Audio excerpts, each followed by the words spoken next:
atmosfera terrestre, Verdade e Luz. Produção, direção e realização da USE, União das Sociedades Espíritas Intermunicipal de Ribeirão Preto. Órgão da USE, Estado de São Paulo.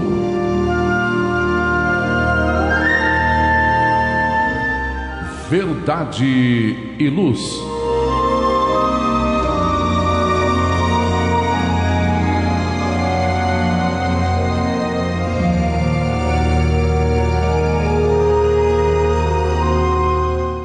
Este é o programa Verdade e Luz, número 30 de 2023. Eu, João Boreço, Valmir de Lima, Edgar Tão e Gilberto Silva na parte técnica, agradecemos a você que nos prestigia com sua audiência pela Web Rádio Verdade e Luz de Ribeirão Preto e pelo YouTube. O programa Verdade e Luz tem o apoio da Vischer Seguros, especializada em seguros de veículos, residenciais e pessoais. Ao fazer seguros, consulte sempre a Vischer Seguros pelo telefone 3625-5500. Vischer Seguros, há 25 anos trabalhando pela sua segurança com confiança. Vischer Seguros, telefone 3625-5500. Sempre que sua saúde precisar de cuidados, visite seu médico de confiança. Depois deixe a receita aos cuidados da Drogamel, a segurança que você procura. Ampla linha de medicamentos, também completa seção de perfumes. Venha nos fazer uma visita. A Drogamel está localizada na Rua Rangel Pestana, número 1146, na Vila Virgínia, em Ribeirão Preto. Telefone 3637-3975.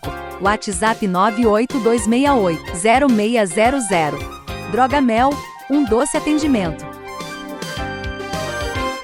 O programa Verdade e Luz apresenta estudos da codificação espírita, além de esclarecimentos e mensagens do Evangelho de Jesus. Em todos os programas, apresentamos ainda comentários sobre temas atuais e reflexões para o embasamento da fé raciocinada. Em nosso editorial, abordando palavras de vida e paz, apresentamos temas que oferecem subsídios para o enfrentamento das dificuldades do dia a dia. Hoje trazemos o tema Os Pais Envelhecem, extraído do site Momento Espírita da Federação Espírita do Estado do Paraná. Em nosso estudo da codificação espírita, daremos continuidade aos comentários e reflexões sobre o livro segundo de O Livro dos Espíritos, que trata do mundo espírita ou dos espíritos, no capítulo 7º, Retorno à Vida Corporal, no item 6, da infância, questão 385. E no quadro Momento Evangélico, levamos a você mais uma mensagem do Espírito Emmanuel, encontrada no livro Fonte Viva, livro esse psicografado por Francisco Cândido Xavier, e a lição de número 95. No nosso quadro Diálogo à Luz do Espiritismo, utilizamos o livro Divaldo Franco Responde, volume 1, organizado por Cláudia Saegusa. Estamos no capítulo Sonhos, item Pesadelo. Agradecemos sua audiência e enviamos a você nossas fraternas vibrações de paz. Verdade e Luz. No programa Verdade e Luz, o editorial A Opinião Espírita. Programa Verdade e Luz, o editorial. Nosso editorial de hoje, extraído do site Momento Espírita, da Federação Espírita do Estado do Paraná, tem o título Os Pais Envelhecem.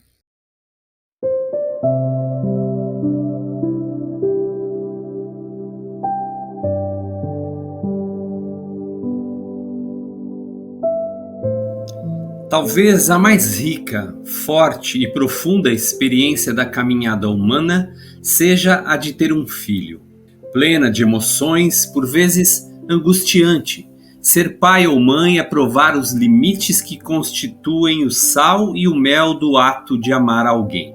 Quando nascem, os filhos comovem por sua fragilidade, seus imensos olhos, sua inocência e graça. Basta vê-los para que o coração se alargue em riso e cor. Um sorriso é capaz de abrir as portas de um paraíso. Eles chegam à nossa vida com promessas de amor incondicional. Dependem de nosso amor, dos cuidados que temos e retribuem com gestos que enternecem. Mas os anos passam e os filhos crescem, escolhem seus próprios caminhos, parceiros e profissões, trilham novos rumos, afastam-se da matriz. O tempo se encarrega da formação de novas famílias. Os netos nascem, envelhecemos e então algo começa a mudar. Os filhos já não têm pelos pais aquela atitude de antes. Parece que agora só os ouvem para fazer críticas, reclamar, apontar falhas. Já não brilha mais nos olhos deles aquela admiração da infância. E isso é uma dor imensa para os pais. Por mais que disfarcem, todo pai e mãe percebe as mínimas faíscas no olho de um filho. É quando pais idosos dizem para si mesmos: o que eu fiz? Por que o encanto acabou? Por que meu filho já não me tem como seu herói particular? Apenas passaram-se alguns anos e parece que foram esquecidos os cuidados e a sabedoria que antes era referência para tudo na vida. Aos poucos, a atitude dos filhos se torna cada vez mais impertinente. Praticamente não ouvem mais os conselhos. A cada dia demonstram mais impaciência. Acham que os pais têm opiniões superadas, antigas. Pior é quando implicam com as manias, os hábitos antigos, as velhas músicas e tentam fazer os velhos pais se adaptarem aos novos tempos, aos novos costumes. Quanto mais envelhecem os pais, mais os filhos assumem o controle. Quando eles estão bem idosos, já não decidem o que querem fazer ou o que desejam comer e beber. Raramente são ouvidos quando tentam fazer algo diferente. Passeios, comida, roupas, médicos, tudo passa a ser decidido pelos filhos. E, no entanto, os pais estão apenas idosos, mas continuam em plena posse da mente. Por que então desrespeitá-los? Por que tratá-los como se fossem inúteis ou crianças sem discernimento? Sim, é o que a maioria dos filhos faz. Dá ordem aos pais, trata-os como se não tivessem opinião ou capacidade de decisão. E, no entanto, no fundo daqueles olhos cercados de rugas há tanto amor. Naquelas mãos trêmulas há sempre um gesto que abençoa, acaricia. A cada dia que nasce, lembre-se, está mais perto o dia da separação. Um dia, o velho pai já não estará aqui. O cheiro familiar da mãe estará ausente. As roupas favoritas para sempre dobradas sobre a cama, os chinelos em um canto qualquer da casa. Então, valorize o tempo de agora com os pais idosos. Paciência com eles quando se recusam a tomar os remédios, quando falam interminavelmente sobre doenças, quando se queixam de tudo. Abrace-os apenas, enxugue as lágrimas deles, ouça as histórias, mesmo que sejam repetidas, e dê-lhes atenção, afeto. Acredite, dentro daquele velho coração brotarão todas as flores da esperança e da alegria.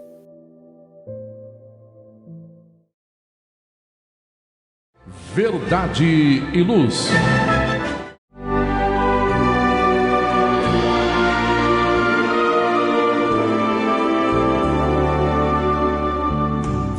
dos Espíritos apresenta um manancial rico de valores morais, indicando o caminho correto para a humanidade superar as suas dificuldades. Marco inicial e pedra fundamental do Espiritismo, o Livro dos Espíritos contém os princípios básicos da doutrina espírita. Valiosa oportunidade de estudar sobre a imortalidade da alma, de onde viemos e para onde iremos, a natureza dos espíritos e suas relações com as pessoas, as leis morais, a vida futura e o porvir da humanidade. A partir desse momento, no programa Verdade e Luz, estudando o Livro dos Espíritos.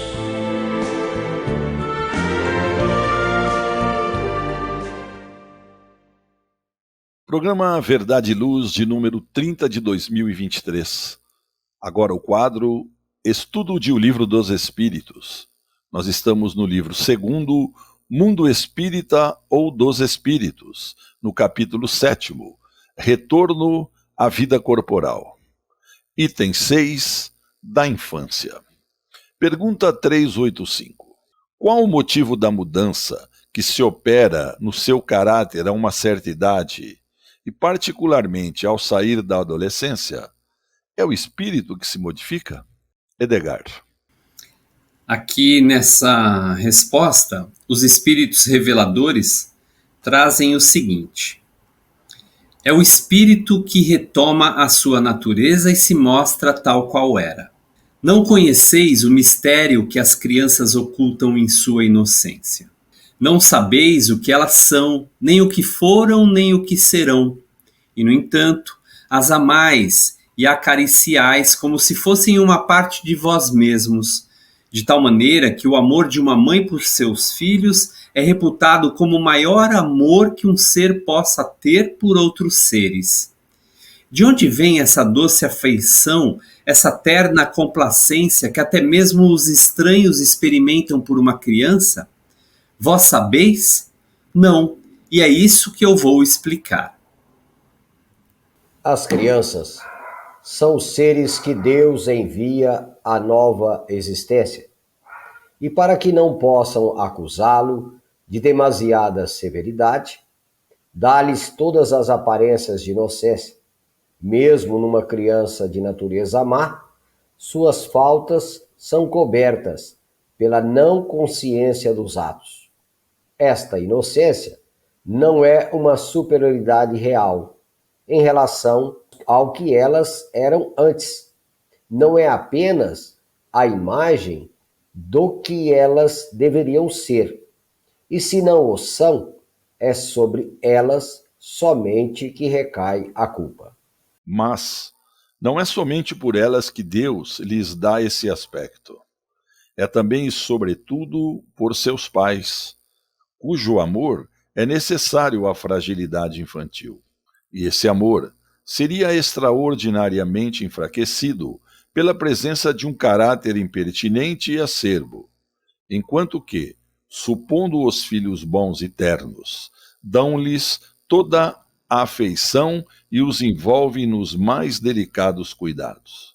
Mas, quando as crianças não mais necessitam dessa proteção, dessa assistência que lhes foi dispensada durante 15 a 20 anos, seu caráter real e individual reaparece em toda a sua nudez.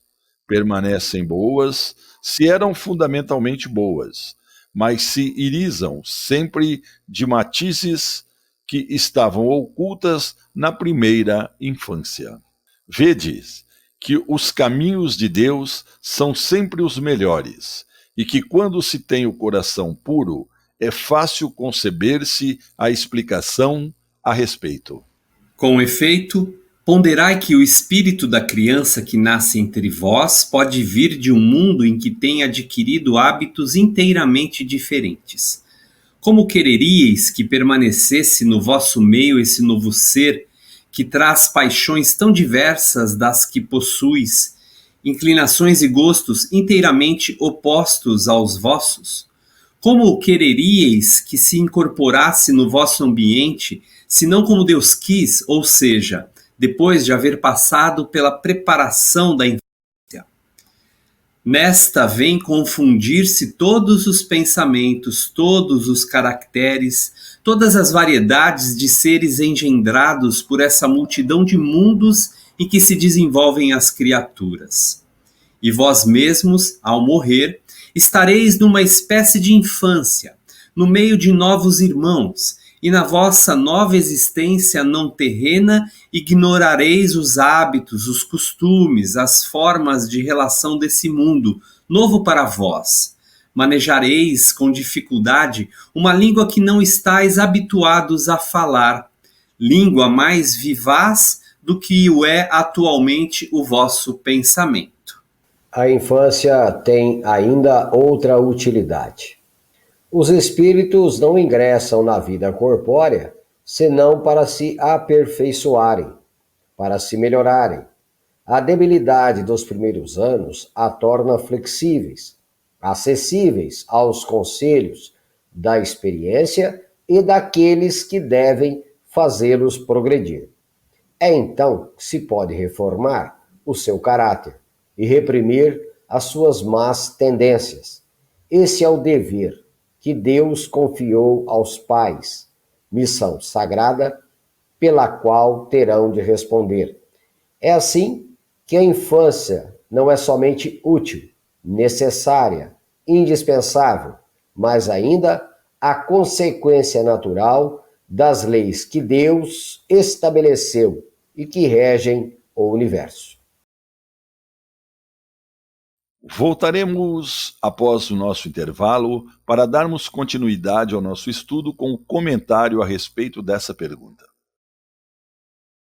Verdade e Luz.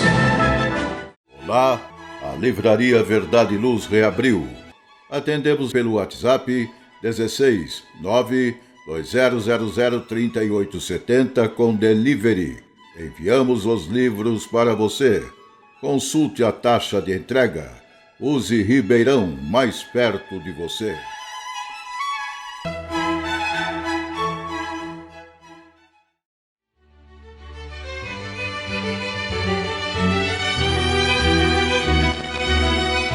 Você já foi a um centro espírita?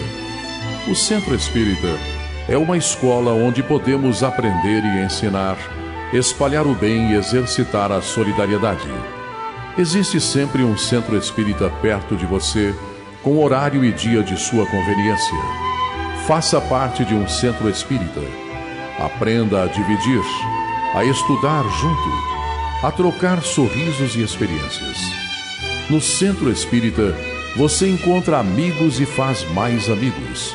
Respeita as diferenças e aprimora os seus conhecimentos. Frequente um centro espírita.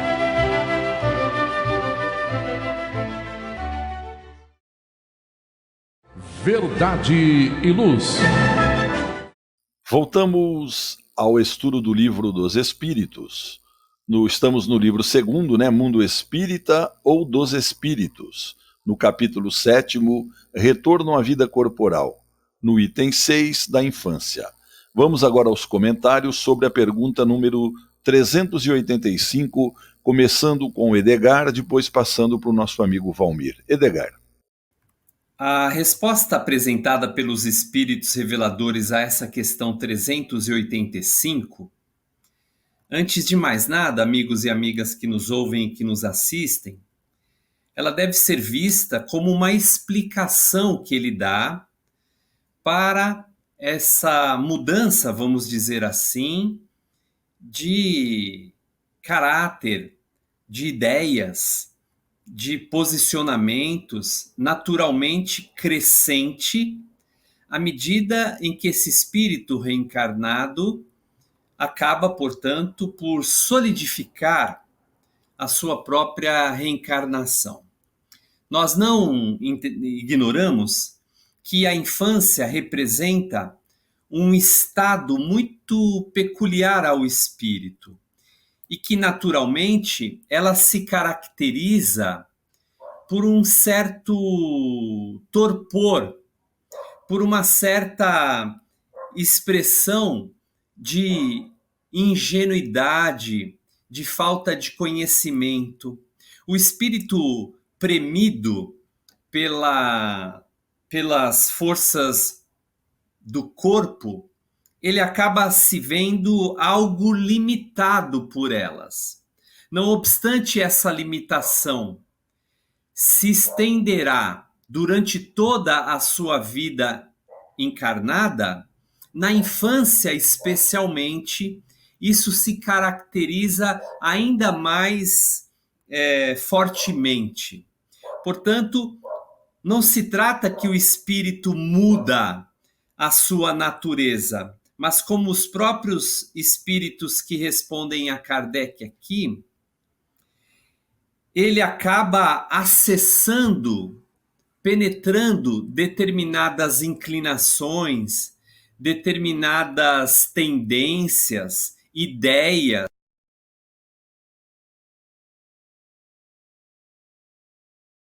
dessa pressão ou ainda desse aprisionamento que mais intensamente o corpo infantil acaba por exercer no espírito reencarnante.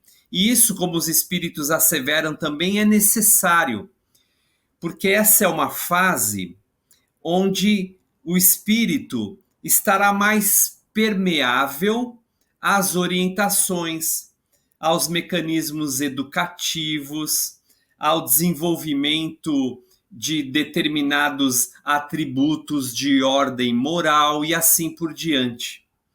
Então nós vemos esse processo de limitação do domínio, do controle de si mesmo por parte do espírito, algo absolutamente necessário e, sobretudo, natural.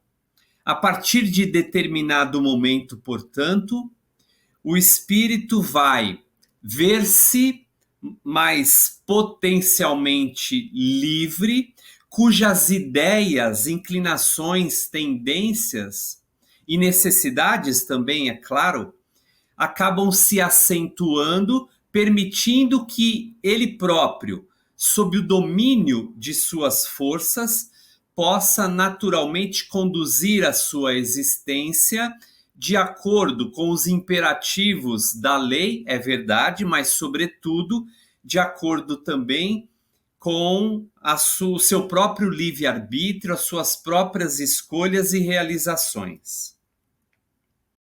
Valmir. Companheiro João, Edgar, amigo ouvinte, essa questão, como ela é proposta, né, é justamente para fazer com que a gente possa compreender, eu falo assim, de certa forma, as fases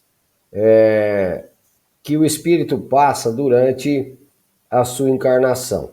Se pegarmos, diríamos assim, vamos dividi-la em 4 partes, poderíamos dividir em outras, mas vamos dividir em 4. Infância, adolescência, a fase adulta e a idosa, nós vamos perceber que cada fase representa uma coisa natural, as suas características. É natural que a gente veja na infância certos tipos de comportamento, é natural que a gente veja na adolescência certos tipos de comportamento, no adulto e no idoso. No caso aqui em questão, como é observado a infância e depois a adolescência, como a explicação aqui é dada, nos faz assim pensar que da infância para a adolescência, essa mudança parece que ela é marcada de uma maneira mais intensa. Porque, primeiro, que a criança se apresenta com uma inocência muito grande, o que o tempo vai demonstrar que isso não é real. É uma inocência que ela pode ser, às vezes, até pensada que ela é artificial. Ela não retrata uma realidade. E na adolescência, ela se destaca, às vezes, com uma mudança tão abrupta que chega a até pensar, né, algumas pessoas, como se opera uma mudança tão drástica, né? Tão intensa. Bom, aí está a explicação dos espíritos. Isso é providencial, isso é necessário. Se aqueles que devem ter os cuidados necessários para com o espírito reencarnante visse logo, né, os traços ainda das imperfeições do espírito, poderia tratar com tanta severidade que a oportunidade nova, né, para o espírito seria abortada. Essa oportunidade seria descartada. Então, é extremamente providencial. E é isso que demonstra a resposta dos espíritos. Primeira questão aí, de forma realmente providencial. Aí está a beleza divina, para que nova oportunidade seja dada e que o espírito seja de tal forma envolvido em ternura, em amor, em cuidados, para que justamente ele possa, nesta condição permeável, né, de certa forma, receber esses cuidados para uma renovação de comportamento. Então é tudo realmente providencial e demonstra a sabedoria divina.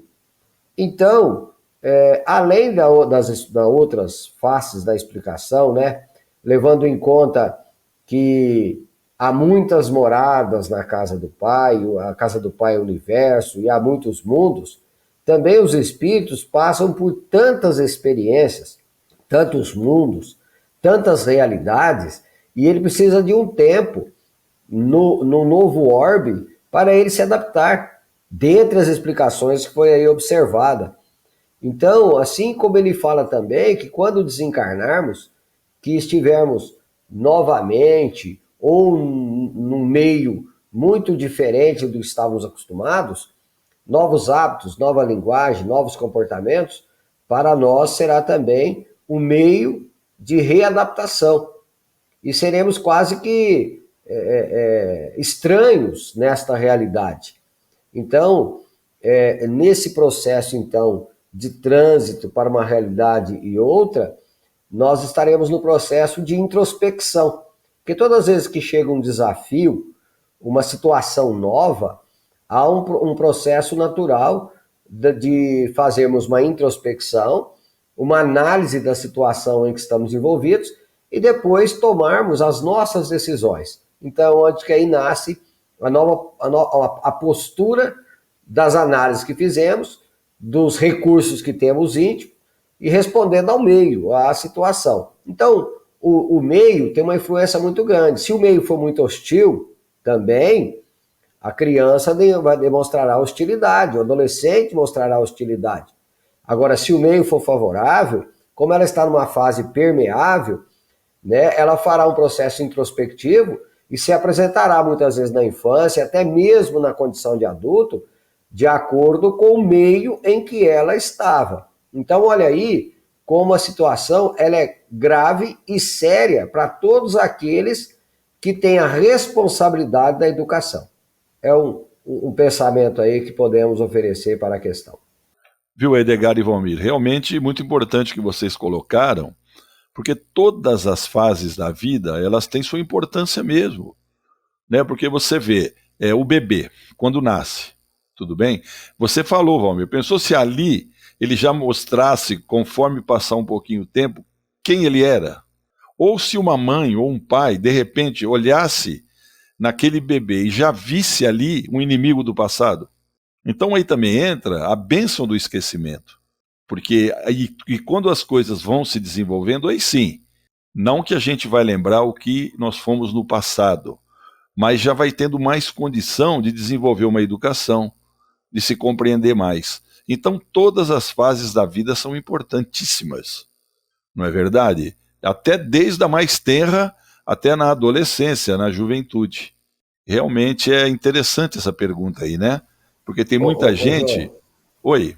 Eu fiquei aqui pensando, me perdoa a interrupção. Não, tudo bem. Mas olha que interessante. Mesmo a criança estando toda envolta nessa beleza, nessa ternura toda, os casos de rejeição ainda são extremamente graves. Sim, sim. Né? E sem saber por quê, né?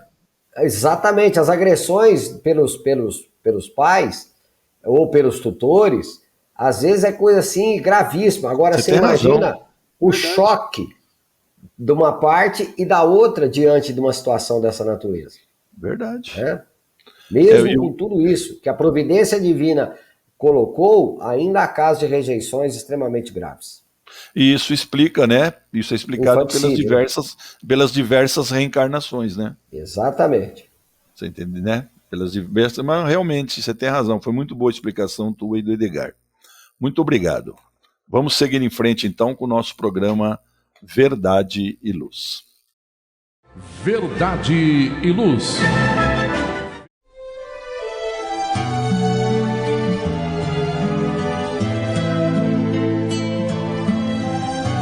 Para você que procura a paz, a alegria e o equilíbrio, nada mais salutar do que as palavras de vida eterna trazidas por Jesus, ensinando a amar a Deus e ao nosso próximo. Tenha todos os dias o seu momento evangélico, lembrando sempre que quem acende uma luz é o primeiro a se iluminar e quem faz o bem vive em equilíbrio. A partir desse instante, Momento Evangélico. Programa Verdade e Luz de número 30 de 2023. Estamos agora no quadro onde temos o nosso Momento Evangélico, onde utilizamos o livro Fonte Viva, de Emmanuel, psicografia Francisco Cândido Xavier. Hoje nós estamos na lição 95, Vê e Segue.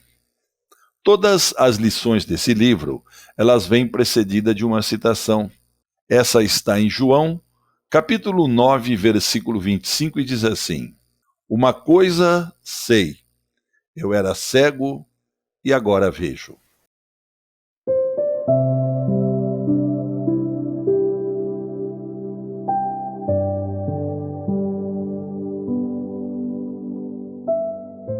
Apesar de o trabalho renovador do Evangelho, nos círculos da consolação e da pregação, desdobrar-se diante das massas, semeando milagres de reconforto na alma do povo, o serviço sutil e quase desconhecido do aproveitamento da Boa Nova é sempre individual e intransferível.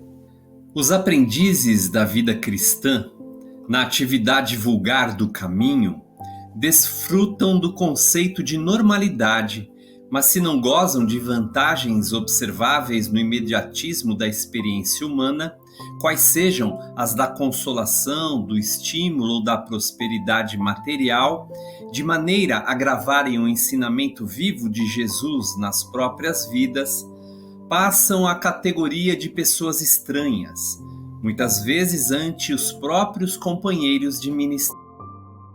Chegado a semelhante posição, e se sabe aproveitar a sublime oportunidade pela submissão e diligência, o discípulo experimenta completa transposição de plano, modifica a tabela de valores que o rodeiam, sabe onde se ocultam os fundamentos eternos. Descortina esferas novas de luta através da visão interior que outros não compreendem. Descobre diferentes motivos de elevação por intermédio do sacrifício pessoal e identifica fontes mais altas de incentivo ao esforço próprio. Em vista disso, frequentemente provoca discussões acesas com respeito à atitude que adota à frente de Jesus. Por ver com mais clareza as instruções reveladas pelo Mestre, é tido à conta de fanático ou retrógrado, idiota ou louco. Se, porém, procuras efetivamente a redenção com o Senhor, prossegue seguro de ti mesmo. Repara sem aflição e sem desânimo as prendas que a ação genuína de Jesus em ti recebe de corações incompreensivos e estacionários. Repete as palavras do cego que alcançou a visão e segue para adiante. Queridos amigos, o nosso egoísmo a acomodação às vantagens fáceis, que nós defendemos com unhas e dentes, tem sido a nossa marca espiritual ao longo dos milênios. E podemos dizer assim que, apesar de muito de nós podemos ter vivido na época de Jesus, até mesmo convivendo com ele naquela mesma região, essas limitações têm dificultado muito a nossa ascensão espiritual. Se por acaso nós fomos orientadores do mundo, se nós fomos ou somos, a vaidade enfraquece mais ainda a nossa visão espiritual. Em verdade, Jesus, ele não veio para os que diziam que viam, mas para aqueles que achavam que não viam e desejavam ver. Vide o que aconteceu com Paulo, o apóstolo. Precisou ficar cego, materialmente falando, é claro, para conseguir, a partir de aí, ver as claridades trazidas pelo Mestre. Que nós consigamos enxergar mais para que possamos seguir a luz que temos à nossa frente, Edgar? João, essa passagem é das mais expressivas, Sobretudo porque ela evoca especialmente a aquisição da claridade proposta por Jesus. Essa claridade, ela antes de tudo é um despertamento iluminativo da consciência da criatura. Se é verdade que Jesus ali cura o problema material da cegueira daquele cego de nascença, se é verdade que nós vamos ver um grupo enfurecidos e indignados diante da atitude terapêutica, curativa de Jesus, por ter, antes de tudo, sido realizada num sábado, conforme as orientações trazidas pelo evangelista João, nós vamos verificar, de outro lado, diante da conquista dessa iluminação, dessa clarividência que o cego de nascença conquista por força da terapia transformadora de Jesus, um outro olhar. Quando o cego de nascença afirma com segurança: eu não sei se ele é pecador ou não, se referindo a Jesus, respondendo à pergunta dos judeus. Porque os judeus sugeriam que Jesus era um pecador, um embusteiro, por ter feito o que fez num dia de sábado. E ele vai dizer: não me importa se ele é pecador ou não, o que me importa é que antes eu era cego e agora eu vejo. Isso muda tudo, porque na nossa trajetória espiritual, nós temos nos encontrado enceguecidos de inúmeras formas. Nós temos nos mantido cegos diante dos apelos superiores da vida. Nós temos nos mantido cegos diante dos convites permanentes que Jesus tem feito, nos chamando à mudança. Nós temos nos mantido cego diante da atenção, do cuidado aspirado por aqueles que necessitam de socorro. E nós temos, essencialmente, nos mantido enceguecidos espiritualmente. Com a presença de Jesus, entretanto, nós deixamos de ser alguma coisa cegos, porque passamos a ser alguma coisa esclarecidos, luminosos, alguma coisa já despertos. Então o ensinamento é muito expressivo, é muito significativo. O exemplo que você trouxe, João, de Paulo de Tarso também vai nesse sentido. Porque Paulo antes de Jesus era Saulo, e Saulo, portanto, encontrava-se cego diante dos cristãos nascentes no coração do Espírito àquela época. E ele, portanto, se vê num processo de cegueira provocada pela fonte luminosa de Jesus, para que mais tarde, ao ser curado por Ananias, ele comece a enxergar. E como ele começa, aliás, ele recomeça a enxergar, só que ele ali se transforma. A sua visão passa a ser outra. E a nossa visão, que permanece ainda enceguecida de alguma forma para inúmeras realidades, quando conhecemos Jesus, é alguma coisa curada, né? Esse processo terapêutico é gradativo. João, na sua carta aos Efésios, no capítulo 14, no versículo 5, capítulo 14, o versículo da carta dos Efésios, ele vai dizer que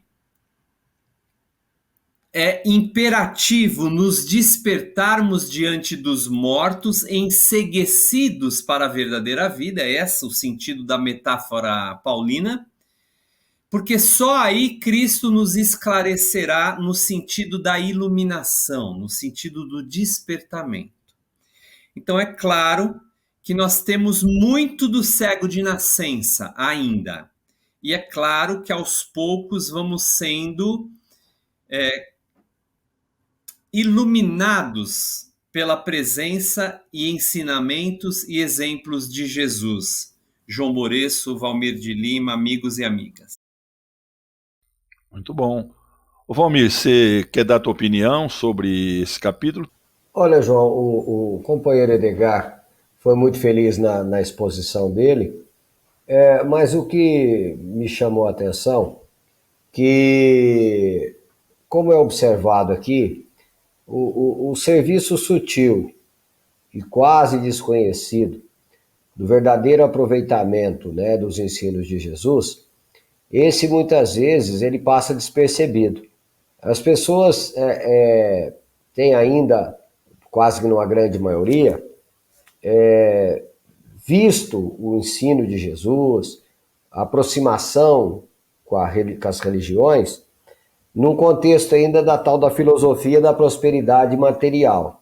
E se ele não tem esse feedback, né, esse retorno que ele almeja, então a religião não está contemplando ele dentro do desejo, né, que ele quer, que ele almeja. Mas a observação aqui que é dada é o seguinte: quem realmente está descortinando para, de fato, a interiorização do Evangelho de Jesus, sabe que será de sacrifício, será de buscar certos tipos de comportamento em que a maioria do mundo não conseguirá compreender de maneira muito eficiente. Então, muitas vezes, esse que de fato está incorporando e se identificando com o Evangelho, ele será visto, como diz a lição, como fanático, retrógrado, idiota ou louco. Então, é algo que quase na maioria das vezes, se a pessoa não está sendo beneficiada pela filosofia da prosperidade material, então a ideia é, olha, a tua religião ou o teu Deus não é forte. Ele não está te atendendo. Verdade. Falou, Valmir. Obrigado, hein? Verdade e luz. Faça o Evangelho no lar. O lar é a primeira e mais valiosa escola da vida. A paz no mundo começa sob as telhas que nos acolhem. Viver em equilíbrio dentro de nossa casa é o primeiro e mais seguro passo para a harmonia entre as nações.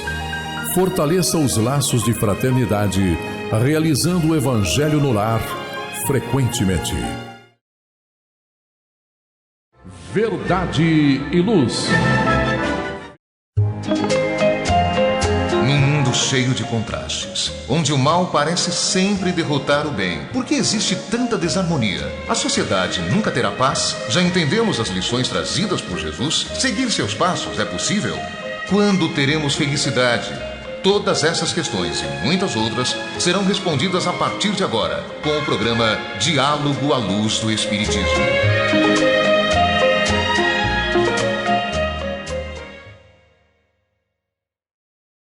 Programa Verdade e Luz, número 30 de 2023.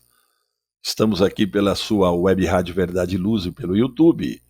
No quadro Diálogo à Luz do Espiritismo, utilizamos o livro Divaldo Franco Responde, que é organizado por Cláudia Saegusa no volume 1. Estamos no capítulo Sonhos, item Pesadelos. E foi feita essa pergunta a Divaldo. No livro Nos Bastidores da Obsessão, o espírito Manuel Filomeno de Miranda ainda estava reencarnado, e ele ia, em desdobramento, fazer os trabalhos no mundo espiritual. Ele foi a uma região de muita treva e de baixa vibração. Quando voltou, perguntou aos benfeitores: "O que eu vou lembrar?" E eles responderam: "Vai ser como um pesadelo." Enfim, poderíamos dizer que em alguns pesadelos nós estamos no mundo espiritual trabalhando no bem?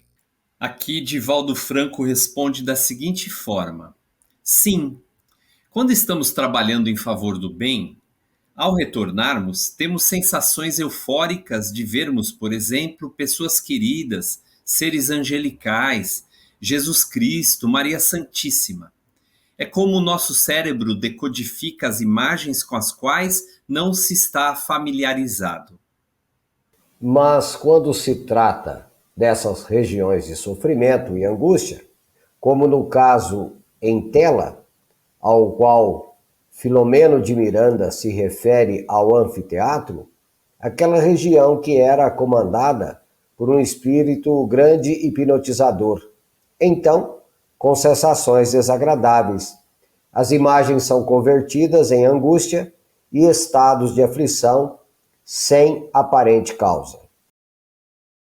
E pelo que nós entendemos aí da resposta do Divaldo, quando em desdobramento, fazendo trabalhos no bem, no mundo espiritual, as lembranças que nós trazemos dependem da região onde está se desenvolvendo esses trabalhos. Se forem regiões mais adiantadas, as sensações, podemos dizer assim, serão positivas. Mas mesmo realizando trabalhos no bem em regiões de sofrimento, os pesadelos irão acontecer, ou seja, as sensações poderão ser negativas.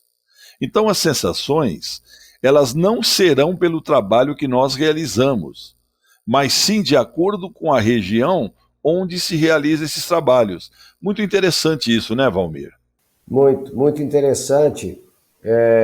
E como é povoada a mente da grande maioria das pessoas, de querer decifrar sonhos, né? E isso, às vezes, é cômico e trágico, porque cada um tem uma maneira de interpretar. E a doutrina espírita, como em diversas questões, traz luz muito interessante. Alguns psiquiatras, alguns estudiosos da psique humana, trataram essas questões de uma maneira como sendo os arquétipos, as fantasias não realizadas e etc. Não vamos entrar nisso, que é possível também. Mas a visão espírita do sonho como atividade, né, aí muda um pouco. Porque se você não está inativo, se após dormir, né, após o sono fisiológico, você está obrando, exercitando suas faculdades intelectuais e morais, então olha como a responsabilidade começa a se desdobrar. Então dormir bem, se preparar bem para o sonho é muito importante, porque muitos dos nossos desejos não revelados poderão ocorrer durante essas atividades. E após o retorno no corpo físico, as sensações serão as mais diversas, como diz aí, ou de euforia e alegria, ou de grande tristeza. Porque assim como em vigília podemos executar atividades que podem nos deixar embaraçados, com uma situação íntima desagradável, as atividades do sonho não é diferente. Podemos acordar e passar dias, semanas, com sensações bem complicadas por escolhas mal feitas que fazemos durante essas atividades. Muito obrigado, Valmir. Verdade e Luz. Amigos ouvintes e telespectadores, estamos chegando ao final do programa Verdade e Luz, agradecendo aos nossos patrocinadores. O programa Verdade e Luz tem o apoio da Vischer Seguros, especializada em seguros de veículos, residenciais e pessoais. Ao fazer seguros, consulte sempre a Vischer Seguros pelo telefone 3625-5500. Vischer Seguros, há 25 anos trabalhando pela sua segurança com confiança. Vischer Seguros, telefone 3625-5500. Sempre que sua saúde precisar de cuidados, visite seu médico de confiança. Depois deixe a receita aos cuidados da Droga Mel, a segurança que você procura. Ampla linha de medicamentos. Também completa seção de perfumes. Venha nos fazer uma visita. A Droga Mel está localizada na Rua Rangel Pestana, número 1146, na Vila Virgínia, em Ribeirão Preto. Telefone 3637-3975. WhatsApp 98268-0600. Droga Mel, um doce atendimento. Convidamos os amigos presentes hoje para suas considerações finais. Valmir. Agradeço ao companheiro João Boreço, ao companheiro Edgartão, ao nosso companheiro Gilberto Silva na técnica, aos amigos ouvintes, a Jesus pela feliz oportunidade de mais um trabalho realizado. Edgar. Também quero, antes de tudo, agradecer a participação aqui com os amigos Valmir de Lima, João Boreço e Gilberto Silva, agradecendo também, meu amigo, minha amiga, a sua participação conosco, desejando reencontrá-los em nossos próximos programas aqui no Verdade e Luz. Gratidão sempre. É esse que é o espírito que nós encerramos mais um programa Verdade e Luz, agradecendo a audiência dos nossos queridos ouvintes pela Web Rádio Verdade e Luz, aos telespectadores pelo YouTube. Também quero agradecer aqui os amigos Edgartão, o Valmir e o Gilberto pela companhia, pelo aprendizado. E aproveitar a oportunidade e convidar a todos para que ouçam toda a programação da Web Rádio Verdade e Luz e que também divulguem para os seus amigos. Quem quiser ouvir os programas anteriores, é só acessar nosso podcast www.webradioverdadeluz.org.br. Que Deus nos abençoe a todos e até o próximo programa Verdade e Luz, pela nossa Web Rádio Verdade e Luz de Ribeirão Preto e também pelo YouTube. Muito obrigado. Verdade e Luz. Produção, direção e realização da USE, União das Sociedades Espíritas Intermunicipal de Ribeirão Preto. Órgão da USE, Estado de São Paulo.